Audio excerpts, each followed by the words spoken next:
betapa kesalahan fatal yang kita miliki itu adalah menempatkan key performance indicator birokrat itu untuk penyerapan anggaran, dan penyerapan anggaran itu berbanding lurus dengan take home pay. Itu kesalahan fatal.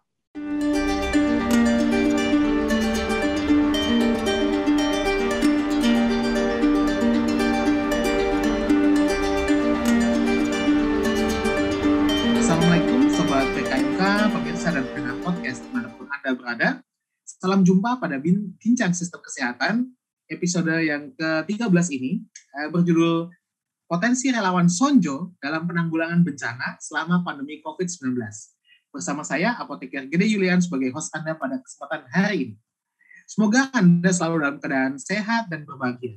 Ini merupakan bagian dari kanal pengetahuan sistem kesehatan yang dikembangkan oleh Pusat Kebijakan dan Manajemen Kesehatan atau PKMK UGM bekerjasama dengan Knowledge Sector Initiative atau KSI. Anda juga dapat mengikuti perkembangan terbaru mengenai berbagai macam informasi seputar sistem kesehatan pada website sistemkesehatan.net dan juga bencana-kesehatan.net. Pertama-tama akan kita sapa dulu narasumber kita pada hari ini. Ini tag-nya diadakan malam ya. Jadi pada hari ini narasumber kita yaitu Pak Rimawan Pradiptyo, SE MSc PhD, yang merupakan seorang ekonom, dosen FEB UGM, Fakultas Ekonomi dan Bisnis UGM, yang juga inisiator dari kegiatan yang bernama Sonjo. Sonjo ini sudah tercatat dalam sejarah Republik ini sebagai salah satu bentuk kolaborasi relawan ad hoc yang sangat memberikan manfaat pada saat pandemi COVID-19 ini. Monggo Pak, mungkin bisa diceritakan awal mulanya ini pembentukan Sonjo gimana Pak? Ya, kalau awal mulanya sih itu hanya dari keterpanggilan ya, terpanggilan karena pada saat itu situasinya itu kan satu PSBB, terus tidak bisa kemana-mana kan gitu. Kuliah ya langsung awalnya itu luring jadi daring. Jadi pada dasarnya itu ya ada beberapa gabungan dari istilahnya itu keprihatinan, tapi juga ada juga aspek gabut sebenarnya, nggak punya kerjaan pada saat itu. Loh, ini saya harus ngomong apa adanya loh ini daripada nanti sekedar. Situasinya itu kemudian adalah saya tuh berpikir waktu itu, jadi intinya itu adalah kita itu masuk ke dalam posisi perang gitu, yang saya pikirkan gitu. Karena apa? Karena kebetulan bidang saya itu adalah game teori, dan game teori itu mesti urusan perang gitu. Nah, di situ saya kalau dari pembelajaran dari sejarah perang sebenarnya situasi yang terjadi sekarang ini kayak situasi selama Perang Dunia Kedua. Nah, yang menjadi concern saya pada saat itu adalah pembelajaran yang sangat besar dari Perang Dunia Kedua. Itu bukan Perang Dunia Keduanya, tetapi adalah pasca Perang Dunia Kedua. Itu yang lebih menjadi concern ya, karena kemudian terjadi perubahan yang sangat mendasar di dunia ini, Pak, gitu. Yang pertanyaannya kemudian adalah bahwa pasca Perang Dunia Kedua itu terjadi perubahan. Nah, sekarang juga sama. Kita masuk dari pra-Covid menuju Covid, lalu kemudian pasca Covid ini akan terjadi perubahan yang demikian dahsyat. Nah, kalau saya dari kacamata ekonom itu adalah jelas pandemi itu menciptakan kontraksi ekonomi yang sangat dahsyat.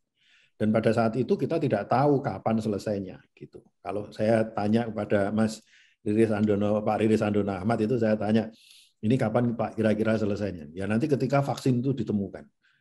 Berapa lama itu Pak? 2 tahun atau 3 tahun. Nah, saya jadi mikir, wah ini berarti harus menyiapkan gerakan yang nggak ada duitnya gitu ya. Itu tahan selama 2 sampai 3 tahun gitu. Nah, kenapa kok nggak ada duitnya? Karena dari awal saya sudah paham yang terjadi itu adalah kelangkaan sumber daya, dan sumber daya yang paling langka itu adalah modal. Sehingga kalau modalnya itu langka harus diganti. Gantinya dengan apa? Gantinya adalah dengan tadi Pak, modal sosial gitu. Dan itulah yang sebenarnya terjadi selama kita dijajah dulu ada sambatan. Sambatan itu kan sebenarnya karena orang terpepet, Pak. Ya, nggak punya modal untuk bangun rumah, tapi punyanya kemudian adalah tetangga-tetangga yang berkenan untuk bantu rumah kan gitu. Dibuatkan mereka kerja 2-3 hari di rumah kita menyediakan bahan-bahannya yang pada saat itu banyak yang gratis juga sebenarnya, ngambil di kali batu gitu kan, ngambil minta tetangganya bambu dan lain sebagainya, lalu mereka bekerja full time di tempat kita 2-3 hari, kita siapkan nasi soto, nasi rawon kan begitu ya. Nanti dalam waktu 2-3 hari jadilah rumah kan gitu. Nah, itu sebenarnya. Jadi intinya adalah kami tahu masalahnya adalah bahwa ini adalah masalah emergensi, maka kita harus saling membantu. Tidak ada cara lain. Kenapa? Karena ini adalah COVID itu common enemy, dan dampaknya itu terlalu besar untuk bisa ditangani sendirian. Maka karena ini common enemy harus ditangani dengan gotong royong, dengan cara penyediaan barang publik, dan barang publik itu harus gratis. Itu Pak kira-kira Pak. Oh siap. Baik, matur nuwun Pak Arim. Ini kan Sonjo ini memang sudah makin lama berkembang semakin besar ya, tapi masih terbatas dalam charity Pak. Jadi masih sporadis tapi sudah mulai terorganisir. Nah, ini kedepannya apakah Sonjo ini akan menjadi lembaga filantropi, terutama untuk bencana-bencana yang mungkin ya kalau Jogja kan ada Merapi, kemudian gempa bumi dan lain sebagainya. Ini ada kemungkinan menuju ke sana Pak? Belum tahu, jujur aja. Jadi yang kami fokuskan sekarang adalah mengikuti pola bencana. Jadi kalau Bapak lihat itu sebenarnya pola Sonjo itu mengikuti gelombang 1 dan gelombang 2. Semakin ketika gelombang 1 itu muncul banyak program, banyak beberapa WA group. Begitu muncul gelombang 2 itu lebih banyak program di situ gitu. Dan programnya mengikuti. Dan yang kami lihat sampai saat ini polanya itu kayak circle gitu Pak, muter gitu. Jadi ada misalkan saat ini ya, kalau saat ini teman-teman bicara tentang shelter, mungkin orang banyak mencibir, itu apa shelter? Enggak ada orang sakit kok sampean bicara shelter. Lu memang enggak ada orang sakit, enggak ada shelter. Iya betul. Tapi kalau nanti terjadi outbreak lagi di gelombang ketiga, sampean pasti butuh shelter lagi. Dan biasanya itu hal seperti itu terjadi Pak, kalau di Sonjo Pak. Jadi misalkan pola-pola kayak begitu, jadi itu sebabnya kami itu tidak pernah menutup program. Jadi program itu tetap ada. Kalau nggak dipakai ya nggak apa-apa, nggak dipakai ya udah balikin lagi ke nggak kayak dormant gitu ya istilahnya, ya udah didiamin aja. Nah tapi nanti begitu nanti momentumnya itu butuh lagi ya dibuka lagi. Nah kita belum bicara beyond COVID Pak, jujur aja kita belum bicara beyond COVID karena memang situasinya sampai saat ini pun juga kita tidak bisa mengatakan bahwa kita sudah free dari COVID, dan potensi untuk masuknya ke gelombang ketiga kalau kita lihat dengar-dengar dari para ahli itu juga tinggi. Jadi ya kami terus membuka opsi itu. Ke depan bagaimana kami belum tahu, tapi yang jelas adalah kami beradaptasi dengan apa yang dibutuhkan selama pandemi ini, Pak. Gitu. Kita bisa lihat mungkin kalau gelombang pertama itu fokusnya APD, kemudian gelombang kedua shelter tadi yang disebutkan oleh Pak Arim, dan juga sekarang gencar-gencarnya vaksinasi gitu ya Pak ya. Nah ini gimana Pak, vaksinasi ini kemudian Sonjo sebagai salah satu kalau kita bilang pentahelik itu kan kolaborasi dengan akademisi, masyarakat dan juga swasta. Dengan kolaborasi, koordinasi dengan pemerintahnya itu gimana Pak? Kita tidak ada masalah ya. Jadi dan kolaborasi dengan pemerintah ini juga berubah-ubah juga to some extent. Kalau kita lihat dari ketika munculnya Sonjo Maret sampai Desember itu hampir-hampir kita tidak berkolaborasi dengan pemerintah sama sekali. Bukan apa-apa, pemerintah pusatnya ya diem kok waktu itu, ya kan? Ya, mohon maaf loh, kalau kita mau jujur-jujuran, Menteri Kesehatan pada saat itu tuh ngomong apa coba? Nggak ngomong Mas. Kita juga nggak tahu beliau tuh larinya mau kemana. Kita nggak tahu kan, ini arahnya mau kemana. Ya sudah kita gerak sendiri. Gitu. Tapi ketika sekarang di sejak eranya Pak Budi Gunadi Sadikin, memang beda. Gitu. evidence-based policy mulai dimasukkan, penggunaan sains, beliau juga menjelaskan banyak hal, sehingga kami juga melihat, oh arahnya ke sana. Nah, ini enak nih, karena bagaimanapun juga kalau Kemenkesnya itu Kemenkes mengatakan kita larinya ke X, ya tentunya di sana banyak ahli-ahli ya Mas, dan tidak seperti kami ini relawan. Saya sendiri ekonom gitu, bahwa di Sonjo banyak ahlinya ya, tapi kan kita butuh leader ya yang mengguide negeri ini larinya kemana kan gitu. Nah, sejak Januari itu hubungan kami dengan pemerintah pusat itu memang cukup dekat ya, cukup dekat gitu. Lalu bagaimana hubungan kami dengan pemerintah daerah? Nah, itu bergantung gitu. Yang kami selalu koordinasinya bagus itu adalah dengan Kabupaten Bantul dan Sleman. Mengapa? Kami memiliki kesamaan pola berpikir ya, fokusnya itu kepada outcome. Nah, karena seperti itu ya kami menaruh kepercayaan penuh pada mereka. Dan kalau rekan-rekan dari Dinkes Bantul, Dinkes Sleman misalkan membutuhkan bantuan dan lain sebagainya, kami dengan senang hati membantu. Kenapa? Karena trust sudah muncul. Nah ini loh yang sebenarnya mutual trust ya, mutual trust gitu. Dengan pemerintah pusat juga yang sekarang ini karena kita juga melihat arahnya juga senada begitu ya, bicara tentang masalah dampaknya penggunaan evidence-based policy dan lain sebagainya. Kita tidak ada masalah. Dan kalau ada masalah di lapangan kami langsung lapor, Pak. Kami langsung lapor. Vaksin macet ya saya lapor, gitu aja kan. Pak ini macet vaksinnya gini, gitu ya.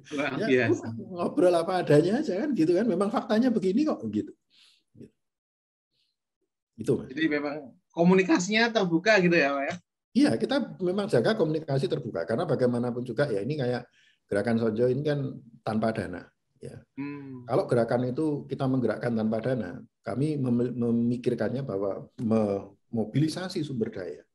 Sumber daya itu tidak hanya uang, gitu loh. Ini yang pertama kita coba untuk tempatkan dulu sebagai pola untuk mengubah paradigma. Nah, mengapa ini kemudian kami dorong penuh? Karena saya juga tahu, saya mengajar game teori dan setiap kali saya mengajar game teori, saya jelaskan betapa kesalahan fatal yang kita miliki itu adalah menempatkan key performance indicator birokrat itu untuk penyerapan anggaran, dan penyerapan anggaran itu berbanding lurus dengan take home pay. Itu kesalahan fatal. Satu, nggak ada teorinya. Yang kedua, itu menciptakan moral hazard. Nah, karena polanya seperti itu, kita ubah sekarang. Kalau polanya masih tetap penyerapan anggaran, ya mohon maaf ya, orang kemudian selalu berpikir, anggarannya mana? Anggarannya mana? Sekarang kita balik. Sonjo nggak ada anggaran. Nah, orang mulai berpikir kemudian, nggak ada anggaran nih, gimana nih? Nah, mari kita berpikir untuk kemudian memobilisasi segala sumber daya yang non uang. Bisa tuh. Loh, berapa lama tahan? Nah, ini udah hampir 2 tahun. Nah, kok bisa? Ya. 2 tahun tanpa dana. Bisa tuh. Orangnya nggak ada yang digaji itu. Saya juga nggak pernah terima gaji. Ya, dan itu bisa gitu. Sehingga ini yang menjadi kita coba mendobrak paradigma yang ada. Jangan sedikit-sedikit mikirin duit. Banyak hal yang bisa dilakukan kok. Orang mungkin akan menanyakan, "Loh, sampean siapa?" "Loh, saya ekonom," saya mengatakan. Lah, ekonom aja mengatakan sumber daya itu tidak hanya duit loh. Sampean mau bilang apa gitu loh pertanyaannya. Ya. Ini yang kita coba untuk membongkar gitu. Nah, lalu pertanyaan berikutnya adalah, lah kalau modalnya itu bukan uang, terus modalnya apa? Nah, modal kami itu adalah trust, kepercayaan. Nah, kepercayaan itu tidak akan muncul tanpa 2 elemen. Apa itu? Integritas dan transparansi. Karena seperti itulah semuanya tidak ada rahasia di Sonjo. Semua terbuka. Kalau kita punya planning ya kita ngomong apa adanya. Ya. Sehingga dengan cara itu ya enak ya. Karena apa? Tidak ada yang agenda yang tersembunyi ataupun apapun. Enggak ada apa-apa kok gitu kan. Kalau ada masalah ya kita jelaskan gitu. Kalau ada kesalahan dari kita ya kita minta maaf kan gitu ya. Apa adanya saja. Dan alhamdulillah ini yang kemudian menciptakan dari hari ke hari. Alhamdulillah sekarang jumlah WA grupnya mungkin sekitar kemarin 24, lalu kemudian tambah lagi, sekarang tambah 4 lagi, 28. Gitu. 28 WA grup. Kami juga sudah bekerja sama dengan beberapa komunitas, ada yang dari kemarin itu yang tambah 2 itu adalah dengan rekan-rekan dari Magelang, kemudian dari Oku Timur gitu ya. Sebelumnya itu dari Jawa Barat, kemudian Lingkar Muria. Itu kita merangkul itu semua gitu. Wah, luar biasa sekali, Pak. Ini tadi komunikasi yang transparan dan akuntabel gitu ya, Pak ya. Tapi ya, memang kan kalau di birokrat itu kan syarat dengan kepentingan. Nah, pada saat koordinasi dengan pemerintah daerah itu ada kendala seperti itu nggak tuh, Pak? Ada perbedaan kepentingan, kemudian campur aduk kepentingan seperti itu, Pak? Bagi kami tidak mau tahu mereka punya kepentingan apa. Ya, jadi kalau kami mengatakan kami inginnya misalkan ini vaksin, ya kami mengatakan kami ingin vaksin. Ya, kami ingin memvaksin saudara-saudara kami. Kami buat namanya vaksinasi jimpitan. Ya. Lalu ditanya, itu biayanya berapa, Mas? Ya, biayanya 6 jutaan per 1000 dosis. Vaksinnya kan gratis ya. Vaksin, kemudian alat suntik, alkohol swab kan gratis. Tapi kan kalau kita ingin melakukan vaksinasi massal kan tidak bisa hanya mengandalkan 3 yang gratis itu kan. Ya kita butuh lewat tenda, ada makan, ada snack, orang kerja juga nanti dari katakanlah jam 8 pasti sekitar jam 12, jam 1 apa yang enggak dikasih makan kan gitu ya. Ya enggak kemanusiaan toh kalau dia terus udah kayak begitu disuruh puasa enggak dapat apa-apa kan ya enggak bisa lah. Itu sebabnya kita kemudian mencoba mengkoordinir ini dan kemudian hasilnya adalah itu 6 jutaan per 1000 dosis. Nah, orang kemudian mulai bertanya ke saya, "Loh kok bisa murah?" Ya bisa tuh. Caranya adalah kita menggunakan resepnya Dr. Glory dari Puskesmas Bambang Lipuro yang mengembangkan vaksinasi serbuan vaksin ke desa. Nah, awalnya itu adalah di bulan Agustus kami mengembangkan vaksinasi yang massal itu ya bersama-sama ada teman-teman FKKM dan lain sebagainya. Nah, yang menarik kemudian adalah Dr. Glory itu mengamati gitu. Beliau datang di vaksinasi itu terus mengamati. Nah, kemudian beliau itu terus berpikir, gitu, bisa nggak ya saya membawa vaksinasi massal kayak begini di desa. Tapi kalau di desa, kan kita nggak punya dana, kan gitu. Beliau beberapa kali tanya ke saya, Mas, Pak Rim itu berapa itu biayanya? Ya ini kalau Pak Dori, biasanya sekitar 22 sampai 25 juta. Itu pun rekan-rekan IO itu sudah nggak mau dibayar. Benar tuh, rekan-rekan IO udah nggak mau dibayar. Mereka mengatakan, Pak Rim, saya saya pakai bendera Sonjo ya Pak. Lu ada apa? Bapak kan punya gitu, misalnya ada perusahaan. Enggak deh, saya pakai bendera Sonjo karena saya mau pro bono. Bener tuh, pro bono. Itu sudah nggak mau dibayar ya, itu sekitar 22 sampai 25 juta. Nah, saya beritahu itu sekitar itu Pak. Oh, itu berarti semuanya harus dibayar ya Pak? Ya banyak, ya yang petugas tensi, macam-macam, piket dan lain sebagainya dibayar. Lalu kemudian Dr. Glory balik ke Bambang Lipuro ngobrol dengan 3 lurah Pak Bu Hani dari Sumbermulyo, Pak Edi dari Sidomulya dan Pak Hari dari Mulyodadi. Lalu para lurah itu cuma pertanyaannya begini, loh apa yang bisa kami lakukan Pak? Gitu. Ya sudah, buat. Ketika dibuat jadi vaksinasi. Saya diundang waktu itu, saya lihat, 2.000 Pak. Saya tanya, biayanya ini berapa? Paling cuma 5 juta Pak per 1.000. 5 juta per 1.000. Oke. Lalu saya tanya, bagus ini. Terus saya tanya, lah uangnya dari mana? Nah, uang kan nggak ada, Pak. Ya bantingan, Pak. Ini nih sudah dokter ya ngurusi puskesmas gitu kan, vaksinasi, udah nggak dibayar malah bantingan kan gitu kan. Dengan para lurah. Ya, lurahnya ini ya podo ya sama-sama sama-sama extraordinary terus bantingan kayak begitu. Nah, ketika saya melihat seperti ini, saya mengatakan kita coba apa yang bisa Sonjo bantu gitu. Nah, lalu kemudian kami diskusikan di Sonjo Sri Kandi dan teman-teman waktu itu ada nggak yang bisa bantu? Itu berapa tuh Mas Rim? Ya ginilah, kalau di situ yang melakukan Dr. Glory dan 3 lurah hebat ini kelompok Marvel ini ya. Ini kelompok Marvel. Ini jangan ditandingi. Ini kan kelompok top Marco top. Itu bisa 5 juta. Sekarang kalau orang biasa ya kita buat 6 juta lah gitu biar lebih agak memberikan uang. 1.000 dosis gitu ya Pak ya? Ya, 6 juta per 1.000 dosis gitu kan. Nah, terus kemudian saya tanya, siapa yang mau bantu? Langsung ini beberapa lembaga itu mau, oh saya mau. Gitu kan. Nah, mulailah kita melakukan lelang, gitu, lelang jimpitan itu. Nah, lalu ada pertanyaan dari sesama dosen FEB, Mbak Wuri Handayani. Mbak Wuri itu tanya saya, Mas Rim, ini kalau individu nyumbang boleh nggak? Saya juga mikir, apa dasarnya kemudian kita melarang individu nyumbang, orang nyumbang kok nggak boleh kan gitu kan? Dan saya mengatakan, ya monggo Mbak. Beliau mulai nyumbang. Begitu beliau nyumbang, yang lain mengatakan, loh berarti ini individu boleh? Oke, monggo kalau muncullah kemudian para donatur individu dan donatur lembaga. Dan sekarang sudah banyak yang seperti itu. Bahkan kita kalau orang kan ada, saya di awal-awal saya banyak dimarahi orang, wah ini mau bidding, aku mau ikut lelang tadi, sedang meeting, sedang repot. Jadi begitu buka WA-nya udah ketutup, lelangnya udah selesai. Wah gimana tuh ini? Nah, terus saya bilang, saya punya ide. Ambek sampean inden, kalau kayak gitu, sampean repot toh? Udah, saya jenengan inden.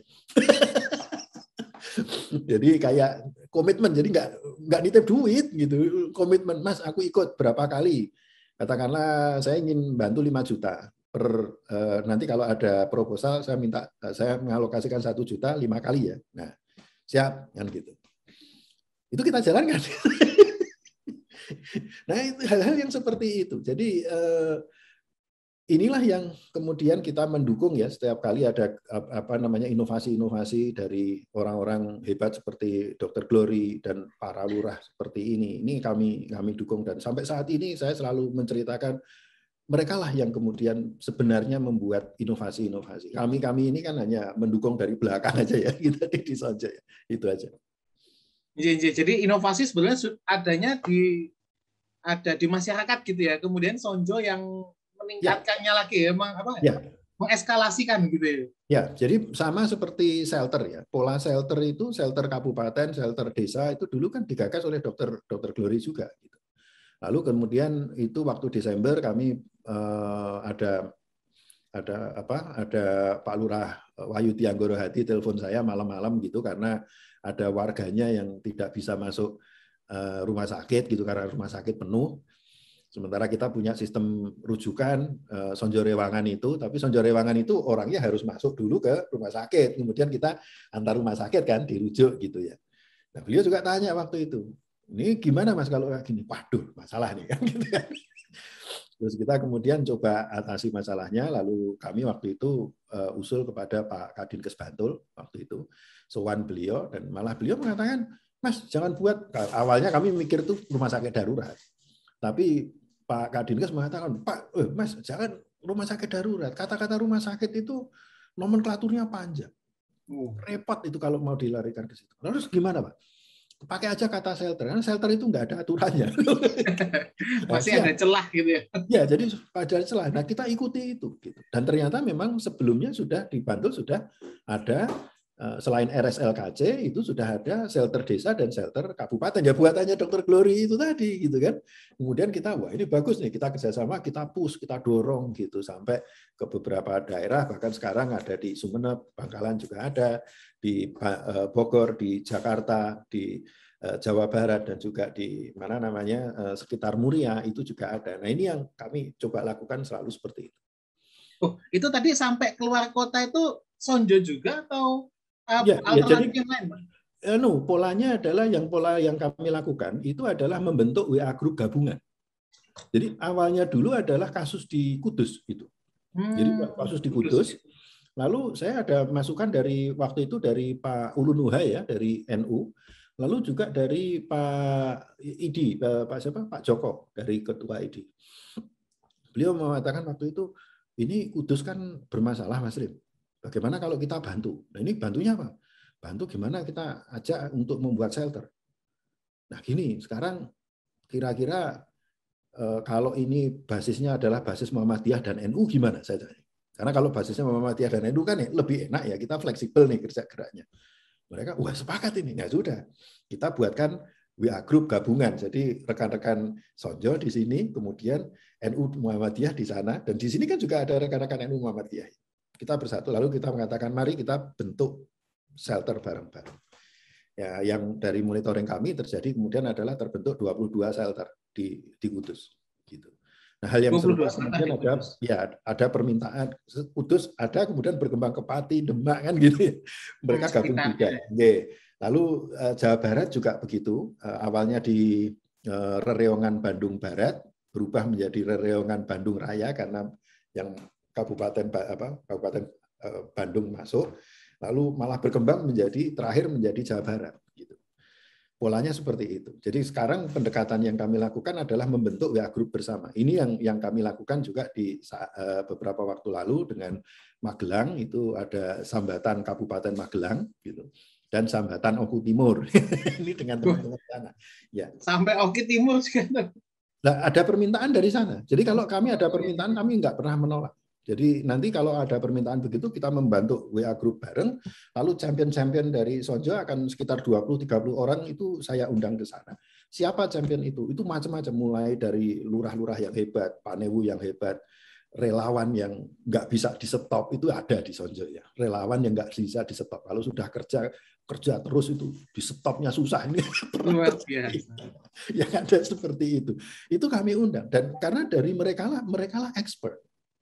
Jadi ketika kita mengatakan mereka profesional, saya mengatakan mereka orang-orang profesional, mereka orang-orang hebat di bidangnya.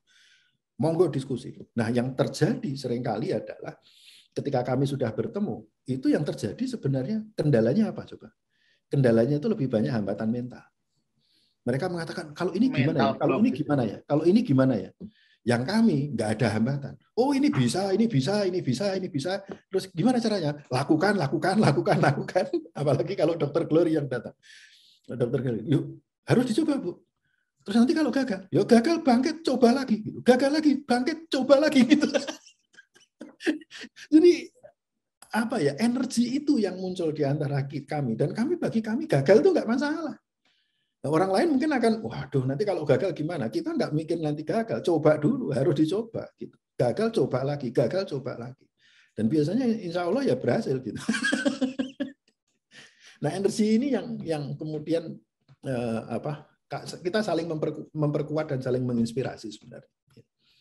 Oh, siap. Luar biasa, Pak. Ini kan podcast ini kan sebagai bentuk knowledge management, biar energi-energi seperti ini bisa kita sebarluaskan seluas-luasnya gitu ya, Pak ya. Sampai 500 kabupaten kota. Ah, ini inovasi apa, Pak, yang kira-kira perlu dilakukan oleh mungkin pemerintah daerah di 500 kabupaten kota se-Indonesia itu, kira-kira apa yang bisa menggerakkan sonjo-sonjo di daerah mereka atau sambatan-sambatan di daerah mereka gitu, Pak? Sebenarnya satu hal ya, itu semua itu kayak riset. Semua itu bermula dari apa? Semua bermula dari masalah. Dan mohon maaf, seribu maaf, jangan pernah memikirkan anggaran. Tapi oke, kita mulai dari masalah. Lalu carikan cara untuk memecahkan masalah. Tapi satu hal, jangan memikirkan biayanya dan lain sebagainya. Lakukan saja untuk memecahkan masalah, fokusnya kepada outcome dan fokusnya adalah kepada rakyat. Itu. Kalau kemudian ini dicampuri, direcoki dengan masalah penyerapan anggaran, bubar. Karena penerapan anggaran itu nggak ada kaitannya kok, belum tentu ada kaitannya dengan kesejahteraan masyarakat kok, Mas. Iya kan? Iya, betul sekali, Pak. Seringkali nggak ada kaitannya, nyerap ya yang diserap, anggarannya yang diserap, belum tentu masyarakatnya terdampak. Sekarang kita ubah. Sekarang intinya adalah pikirkan masyarakat. Ini keluarga kita, ini saudara kita. Ya. Dan kematian yang tinggi itu ada di depan mata kita, di gelombang 1, gelombang kedua. Apakah itu tidak cukup untuk kemudian memberikan pelajaran kepada kita? Kalau itu nggak cukup, nah, terus pelajaran apa yang bisa kita petikkan? Kalau kematian-kematian di depan kita itu aja tidak cukup memberikan kita pelajaran.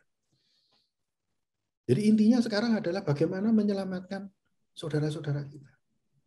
Baik itu yang ODGJ, baik itu yang manula, baik itu yang difabel, itu keluarga kita semua. Karena ada satu pertanyaan yang perlu kita jawab bersama. 10-15 tahun lagi, misalkan kita diberikan kesempatan untuk survive dari pandemi ini. Amin. Kira-kira kita bisa menjawab apa?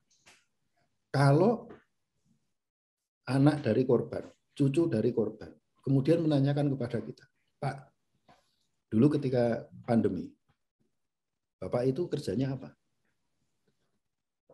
Apa yang Bapak lakukan? Pertanyaannya itu. Dan semakin kita diberikan umur panjang, pertanyaan itu semakin banyak, Mas. Dan yang tanya bisa siapapun yang bisa tanya. Iya, semakin berat juga ya Pak ya. Itu siapapun yang hidup di era sekarang ini akan menghadapi pertanyaan yang seperti itu di masa yang akan datang. Kita nggak bisa balik lagi loh. Ketika waktu sudah berjalan, kita nggak bisa balik lagi ke belakang loh ya.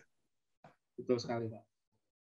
Ini tanggung jawab kita semua. Ini kayak perang kemerdekaan 1945, 1949. Waktu itu lawan kita adalah Belanda, kan gitu ya, kelihatan mata. Nah sekarang ini agak beda. Musuhnya tidak kelihatan mata, tidak terobservasi, tapi ada di sana. Kematian ada di depan kita, gitu. Setiap hari. Apa iya kemudian kita berdiam diri? Orang akan mengatakan, loh kami nggak punya modal. Loh kalau nggak punya modal dari Maret 2020 sampai sekarang, ya modal kami tetap nol, Mas. Orang akan mengatakan, loh tapi kan itu banyak donatur yang memberikan Anda bantuan. Loh emangnya bantuannya masuk ke akun kami? Kami tuh nggak punya yang namanya akun Sonjo, nggak ada. Jadi begitu lelang selesai, akunnya Pak Lurah atau akun desa itu kita sebarkan kepada donatur langsung transfer. Jadi nggak ada akun Sonjo gitu ya Pak ya? Loh, kami kan dari awal kan memang nggak boleh karena sesuai aturan OJK itu kami ini kan gerakan informal. Langsung ke beneficiaries gitu ya Pak ya? Ya, ini kan organisasi informal. Organisasi informal dilarang mengelola dana pihak ketiga, gitu. Dan kalau kita pun misalkan kan nggak boleh itu ya. Jadi kalau seperti itu ya kita membuat kita ingin bantu apa nih? Bantu APD. Loh, bantu APD itu kami cuma menghubungkan ini ada rumah sakit yang butuh, ini ada relawan yang butuh, lalu kemudian ini ada donatur gitu. Terus kami mengatakan, Bu, ini saya kenalkan ya, ini orangnya, ini yang punya barang. Mari ketemu. Sudah selesai. Jadi kayak maklar, tapi maklar pro bono. Nah, gitu kira-kira. Maklar aja. Maklar pro bono. Maklar. Nah, ini pas banget ini 10 November ini waktu di tag ini, jadi heroismenya Sonjo ini sangat kental sekali ya Pak ya. Ini terakhir Pak, pertanyaan terakhir ini, lesson learn yang paling penting dari penanganan pandemi, terutama di evaluasi koordinasi lintas sektor Pak. Ini bagaimana Pak? Lesson learn apa yang bisa diambil oleh pengalaman Sonjo selama 1 tahun lebih ini? Monggo Pak. Iya, jadi hampir 2 tahun ini ya. Jadi yang terpenting itu adalah kesadaran adanya sense of crisis. Kesadaran terkait dengan sense of crisis, bahwa saat ini kita menghadapi krisis. Sejak awal pandemi saya sudah mengatakan bahwa kontraksi ekonomi itu pasti terjadi. Dan ke depan itu yang namanya modal itu bukan semakin mudah untuk diperoleh, tapi semakin sulit. Kenapa? Karena dengan adanya pandemi itu kontraksi ekonomi terjadi karena kita autarki ya. Autarki itu perdagangan kayak seolah-olah tidak terjadi perdagangan internasional begitu ya. Bahkan mobilitas manusia juga berubah, turun drastis. Lalu semua negara di dunia itu melakukan budget defisit. Jadi pengeluarannya jauh lebih besar daripada pendapatannya, kan begitu.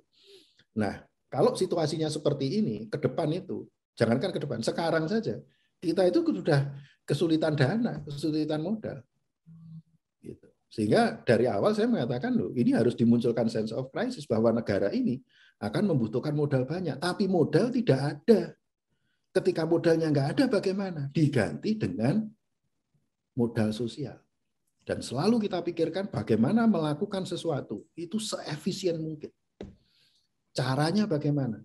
Kembangkan modal sosial, tapi modal sosial dan gotong royong itu tidak akan pernah ada tanpa adanya trust. Trust atau kepercayaan tidak akan pernah ada kalau tidak ada integritas dan transparansi. Jadi integritas dan transparansi itu kebutuhan. Itu bukan kewajiban, itu kebutuhan. Kalau kita mau membangun negeri ini, ya kembangkan ini dulu, integritas dan transparansi. Mau tidak mau. Dalam sekali, Pak. Iya, karena kalau tanpa Betul sekali. itu, Pak, tanpa itu, emangnya bisa yang namanya gotong royong itu terjadi? Nggak bisa. Dan harus diingat ya, sependek pengetahuan saya, sependek ingatan saya, Bung Karno mengatakan dari 5 sila Pancasila itu kalau kemudian diperas, disarikan itu adalah intinya gotong royong. Tapi harus balik lagi bahwa gotong royong, apapun bentuk gotong royong, tidak akan bisa terjadi tanpa ada kepercayaan atau trust. Kepercayaan tidak akan muncul tanpa ada integritas dan transparansi yang dilakukan secara konsisten. Karena dengan konsistensi muncullah reputasi. Reputasi semakin meningkatkan kepercayaan, semakin banyak orang ingin membantu. Itu. Mantap, luar biasa ini. Benar-benar sesuai tema 10 November, Pak. Matur nuwun sekali, Bapak. Ini sami-sami. Kita akan bertemu lagi di kesempatan selanjutnya. Siap. Mungkin ini tentang koordinasi, dan kesempatan selanjutnya tentang tadi itu, maklar tadi itu bagaimana sih mobilisasinya ini, detailnya seperti apa, tapi nanti di sesi berikutnya, Pak.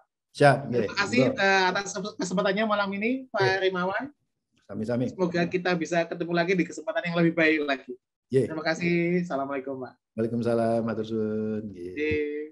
Baik, Bapak Ibu sekalian, pemirsa podcast Kita Tercinta pada hari ini, kita ucapkan terima kasih sekali lagi kepada Pak Rimawan atas waktu dan kesediaannya. Dan menarik sekali apa yang sudah kita simak tadi. Bagaimana ini kedepannya potensi relawan bisa memperkuat ketahanan kesehatan pada saat bencana, baik itu bencana alam maupun non-alam seperti pandemi COVID-19 ini. Demikianlah perbincangan kita pada hari ini. Terima kasih sudah mendengarkan sampai akhir. Jangan lupa kita tunggu podcast-podcast selanjutnya di website sistemkesehatan.net dan juga bencana-kesehatan.net. Saya Apoteker Gede Yulian sebagai host Anda pada hari ini, dan juga seluruh tim PKMK FKKMK UGM undur diri dan mohon maaf jika ada salah-salah kata dan ada yang kurang berkenan di para pendengar sekalian. Baik, salam sehat. Assalamualaikum warahmatullahi wabarakatuh. Sampai jumpa lagi.